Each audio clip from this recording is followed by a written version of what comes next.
কোটা নিয়ে আওয়ামী লীগ নেতাদের বক্তব্য শুনছিলেন। এদিকে বিএনপির নেতারা বলেছেন যে দখলদারদের টিকিয়ে রাখতেই কোটার পক্ষে অবস্থান নিচ্ছে সরকার। রাজধানীতে পৃথক অনুষ্ঠানে এমন মন্তব্য করেছেন তারা বলেন যে কোটা সংস্কারের দাবিতে চলমান আন্দোলন সাধারণ শিক্ষার্থীদের।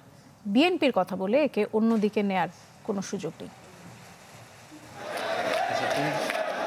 দীর্ঘ সময় পর রাজধানীর চন্দ্রিমা উদ্যানে বিএনপি নেতাকর্মীদের সরব উপস্থিতি। কমিটি ঘোষণার সপ্তাহখানেক পর দলের প্রতিষ্ঠাতার সমাধিতে শ্রদ্ধা জানায় ঢাকা মহানগর উত্তর ও দক্ষিণ বিএনপি। পরে গণমাধ্যমের সাথে কথা বলেন দলটির স্থায়ী কমিটির সদস্য মির্জা আব্বাস। অভিযোগ করেন শিক্ষার্থীদের কোটা সংস্কার আন্দোলন নিয়ে নানা অপকৌশল করছে সরকার। বিএনপি এর সঙ্গে আছে এই কথা বলে আসল বিষয়টাকে ধামাচাপা দেওয়ার চেষ্টা করার কোনো প্রয়োজন আছে বলে আমি মনে করি না। এটা তাদের একটা অপপ্রয়াস, অপকৌশল এই আন্দোলনকে অন্যদিকে ধাবিত করার জন্য।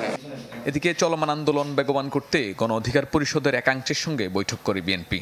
প্রায় 1 ঘণ্টার আলোচনা শেষে দলটির আরেক নেতা আমির খসরু মাহমুদ চৌধুরী অভিযোগ করেন শিক্ষার্থীদের ন্যায্য আন্দোলন দমনে মামলা করেছে সরকার। দলীয় বিবেচনার মাধ্যমে আরেকটা শ্রেণী গেল, একটা হচ্ছে হাইয়েস্ট বিডাররা দখল করলো, আরেকটা হচ্ছে দলীয়, আর হচ্ছে কোটা ব্যবস্থার মাধ্যমে। কোটা ব্যবস্থার মধ্যে মুক্তিযোদ্ধাদের মধ্যে কত ধরনের মুক্তিযোদ্ধা ইতিমধ্যে আপনারা পত্রপত্রিকায় দেখেছেন।